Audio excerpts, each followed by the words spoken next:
మన విజయవాడలో నవంబర్ 20 తేదీన ఏవిస్ వాస్క్యులర్ సెంటర్ గొప్ప ప్రారంభం. ప్రభుజీ హరే కృష్ణ. హరే కృష్ణ. బ్రహ్మ ముహూర్తం చాలా ముఖ్యమైనది, విలువైనది. అయితే చాలా మందికి దాని వాల్యూ తెలియట్లేదు అనేది ఇప్పుడు వస్తున్నటువంటి మాట. ఇక్కడ అసలు బ్రహ్మ ముహూర్తం అంటే సరిగ్గా సమయం ఏంటి అని అడుగుతూ ఉంటారు కొంతమంది. 2:30 అంటారు, కొంతమంది 3:30 అంటారు. ఈ కన్ఫ్యూజన్ ఒకటి. అసలు బ్రహ్మ ముహూర్తం విశిష్టత ఏంటండి? అప్పుడు అసలు ఏం పనులు చేయాలి, ఏవి చేయకూడదు వివరించండి. జీవుణ్ణి ఉద్ధరించడానికి చేసే పనులన్నీ బ్రహ్మ ముహూర్తంలో చేయాలి. ఇప్పుడు చూడండి, మనకి సమయం కూడా గుణములతో ప్రభావితమై ఉంటుంది. ప్రొద్దున పూట సత్వగుణ ప్రధానం అని చెప్తారు బ్రహ్మ ముహూర్త కాలం. బ్రహ్మ ముహూర్తం అంటే ఏం లేదండి, 4-4:30 సమయాన్ని బ్రహ్మ ముహూర్తంగా 4 నుంచి 4:30, 4 గంటలు అనుకోండి మీరు. సుమారుగా 4 o'clockకి లేవటం అనేది ఒక హ్యాబిట్గా పెట్టుకున్నాం అనుకోండి. ఇంకా మనకి సూర్యోదయం ఎప్పుడు, సూర్యాస్తమయం ఎప్పుడు క్యాలెండర్లో చూస్తే దానికి ఎగ్జాక్ట్గా 2 గడియలు ముందు లేస్తాను. అవన్నీ అవసరం లేదు. రోజు 4 o'clockకి లేసారనుకోండి, ఇంకా జీవితంలో దానికంటే మంచి అలవాటు ఇంకోటి లేనే ఉండదు. 4-4:30 ఇది చాలా మంచి అలవాటు అండి. మేము ఇప్పుడు సుమారుగా 2012 నుంచి ప్రతిరోజు 3:30-4 గంటలకు లేస్తున్నాం.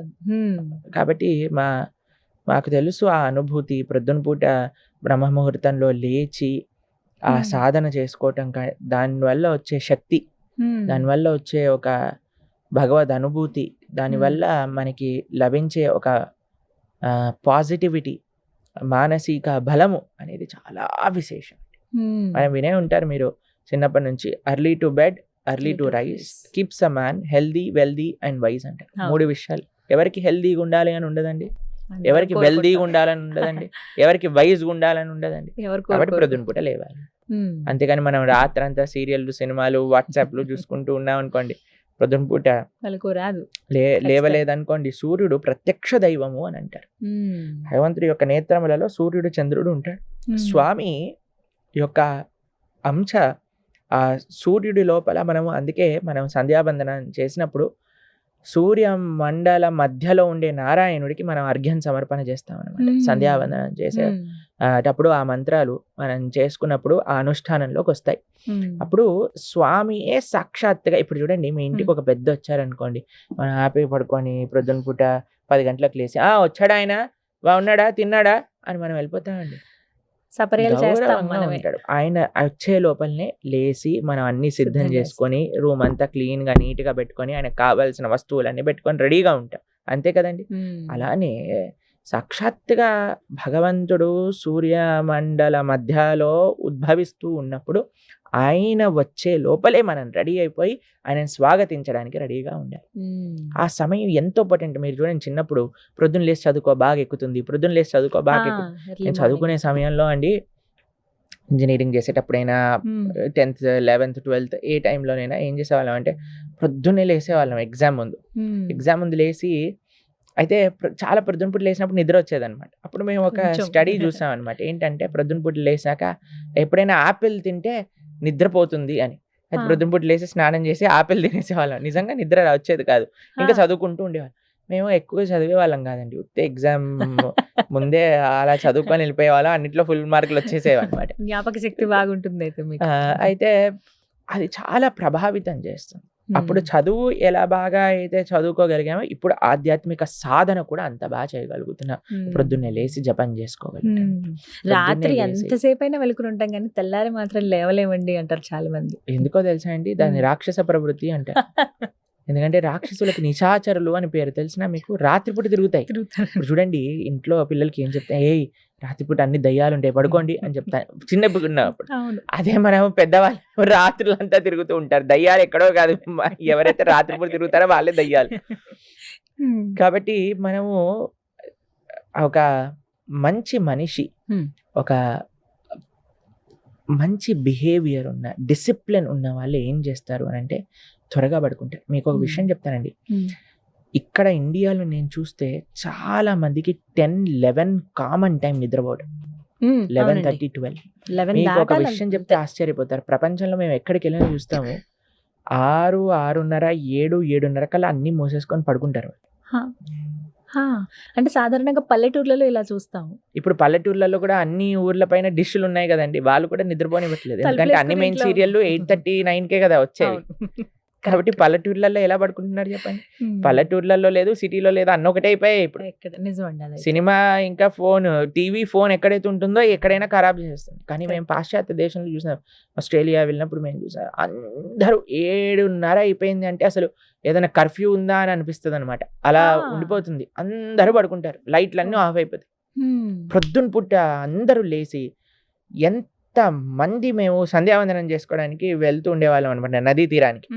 అప్పుడు అందరు కూడా జాగింగ్ చేస్తూ, ఎంత మంది, ఎవ్రీబడి ఈజ్ సెల్ఫ్ కాన్షియస్, నేను ఆరోగ్యంగా ఉండాలి, నేను బాగుండాలి, త్వరగా పడుకోవాలి, త్వరగా లేవాలి, ఎక్సర్సైజ్ చేయాలి. మన వాళ్ళకి ఎప్పుడు చూసినా ఎంత లేట్ నైట్ అయినా ఏం పర్వాలేదు, కానీ అందుకే చూడండి మన వాళ్ళకి డిసిప్లిన్ మెల్లమెల్లగా పోతుంది. ఎందుకంటే మనం పాశ్చాత్య అలవాట్లు అని అనుకొని మనం ఇలా తయారైపోయాం, వాళ్ళు మాత్రం ఉద్ధరింపబడుతున్నారు. వాళ్ళు యోగా మెయిన్, అమెరికాలో అన్నిటికంటే మెయిన్ ఏంటి అంటే యోగా, మెడిటేషన్, కీర్తన్. లండన్ లో మీరు చూడండి, మీరు రాధికా దాస్ అనే ఒక డివోటీ ఉన్నారు, ఆయన పెద్ద పెద్ద చర్చిలలో మొత్తం చర్చ్ నిండా అందరూ వేలాది మందులు కూర్చొని అందరూ కీర్తన్ మెడిటేషన్, కీర్తన్ యోగా, కీర్తన్ చేస్తూ ఉంటారు. కీర్తన్, మెడిటేషన్, యోగా ఈ 3 ప్రపంచ వ్యాప్తం అయిపోయాయి. అందరూ భారతదేశానికి ఈ 3 నేర్చుకోవడానికి వస్తున్నారు.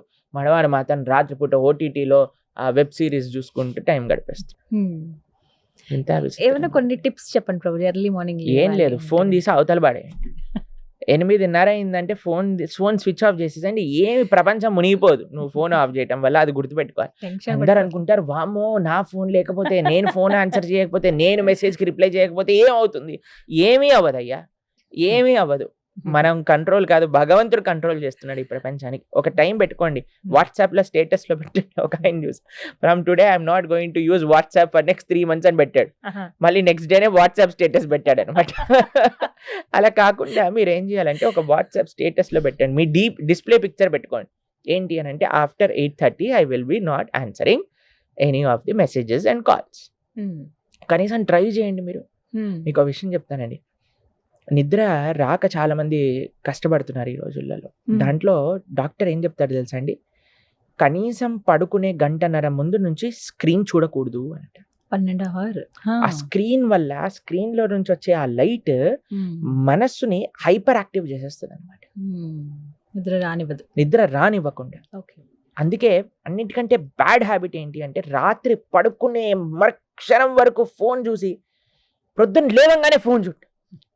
వెంటనే ఇంతకు ముందు ప్రొద్దున లేవంగానే చేతుని చూసుకొని మనం ప్రార్థన చేసుకుని, హరినామ స్మరణ, హరి అష్టకాన్ని చేసుకొని, భాగవత ఆచార్యులకు ప్రణామం చేసుకొని, భూదేవికి దండం పెట్టుకొని, ఇప్పుడు ఎవరికి దండం లేదు, ఫోన్కి దండం.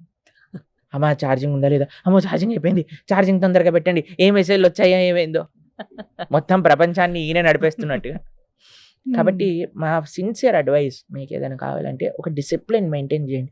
మానవ జీవితంలో డిసిప్లిన్ కాని వచ్చింది అని అంటే, దానికంటే యూ విల్ బికమ్ ఎక్స్ట్రాడినరీ. మీరు జీవితంలో ఏది సాధించాలన్నా సాధించగలుగుతారు. కొన్ని డిసిప్లినరీ యాక్షన్స్, యుక్తాహార విహారస్య, కృష్ణుడు అదే చెప్పాడు, discipline in eating, sleeping and defending. అన్నిట్లో మనం చేసే అన్నిట్లో కూడా డిసిప్లిన్ అనేది అవసరం. నిద్రలో చెప్తున్నాను, ఈజీ. ఎంత త్వరగా వీలైతే అంత త్వరగా తినేసేయండి. ఈవినింగ్స్ 6:30, 7 కల్లా అయిపోవాలి డిన్నర్. 8:30 కల్లా ఫోన్ పక్కన పెట్టేసేయండి. కావాలి అని అంటే ఒక మంచి పుస్తకం తీసుకోండి, పుస్తకం పట్టుకోండి, చదువుకోండి కొద్దిసేపు, మీ పనులు చేసుకోండి, మీ ఫ్యామిలీతో మాట్లాడండి. ఫోన్ ఉన్నంతసేపు చాలాసార్లు ఇప్పుడు చూస్తాను, 4 కూర్చుంటారు, 4 ఫోన్లు పట్టుకొని, పిల్లోడేమో కార్టూన్ చూస్తూ తింటుంటాడు, ఈయనేమో న్యూస్ చూస్తూ తింటుంటాడు, ఆవిడేమో నిన్న సీరియల్ మిస్ అయిపోయిందని సీరియల్ చూస్తూ తింటూ ఉంటుంది, ఇంకొక ఆడేమో అందులో ఏదో వెబ్ సిరీస్ చూసుకుంటూ తింటూ ఉంటారు. ఏంటండి అసలు మనం ఇప్పుడు ఎవరికి టైం ఇస్తున్నాం చెప్పండి? ఇంట్లో ఉన్నట్టే ఉంటున్నాం, కానీ ఫోన్ తోటి కాపురం చేస్తున్నట్టు అయిపోయింది. ఫోన్ రూల్ చేస్తోంది అందరినీ, అలా అయిపోయింది. కాబట్టి ఫోన్ దూరం పెట్టేసేయండి, టీవీ ఆఫ్ చేసేయండి. అన్నింటికంటే బెస్ట్ విషయం అంటే టీవీ ఛానల్ వైర్ తీసేసి పీకేసేయాలన్నమాట. మా అమ్మగారు చిన్నప్పుడు ఏం చేసేవాళ్ళు అంటే, ఎగ్జామ్లకి 3 నెలల ముందు టీవీ వైర్ తీసి బయట పడేసేవాళ్ళు అన్నమాట. ఇంకేం చేస్తాను చెప్పండి వైర్ లేనప్పుడు. కాబట్టి అలా చేయాలి. నిజంగా చెప్పాలంటే టీవీ తీసేయండి, ఫోన్ తగ్గించేసేయండి, జీవితం చాలా ప్రశాంతం అయిపోతుంది. టైంకి పడుకుంటారు, టైంకి లేస్తారు బ్రహ్మాండంగా. మా ఆశ్రమానికి వచ్చినప్పుడు చాలాసార్లు ఫోన్ పనిచేయదన్నమాట. ఇప్పుడు అందరు టెన్షన్ పడిపోతారు, ఏమవుతుంది తర్వాత ఒక రోజు అయిపోయాక బ్రహ్మాండంగా హాయిగా హాయిగా ఉంది కీర్తనలో అని తెలుస్తుంది. ఉంటారు, ప్రొద్దున పూట కనిపిస్తారా, ఏమైందయ్యా నీ చాలా ఇంపార్టెంట్ అన్న, ఏముంది రోజు నడుస్తున్నాయి అని ప్రశాంతంగా ఉన్నాం మేము అని అంటారు. కాబట్టి సో అలా అంతా మన ఉండగలిగితే బ్రహ్మ ఆలోచన అంతే, అది అంతే. ఏదో జరిగిపోతుందని. సో బ్రహ్మ ముహూర్తంలో లేవడం అలవాటు చేసుకుంటే నేర్చుకుంటే లైఫ్ చాలా అంతా మంచిది, సెట్ అయిపోతుంది. చాలా మంచిది, చాలా మంచిది. మ్మ్. ముఖ్యంగా పిల్లలకి అందరికీ మేము ఇచ్చే ఒక అడ్వైజ్ ఏంటంటే త్వరగా లేవండి, జీవితాన్ని చాలా మార్పు. ఒక నెల రోజులు సంకల్పం పెట్టుకోండి, నేను ప్రొద్దున పూట లేచి చూస్తానని. కొద్దిసేపు ఎక్సర్సైజ్ చేయండి, కొద్దిసేపు సాధన చేసుకోండి, కొద్దిసేపు చదువుకోండి, తర్వాత జాగింగ్ చేయండి, వాకింగ్ చేయండి, ఏదైనా చెయ్యండి, పడుకోకండి. అది ముఖ్యం.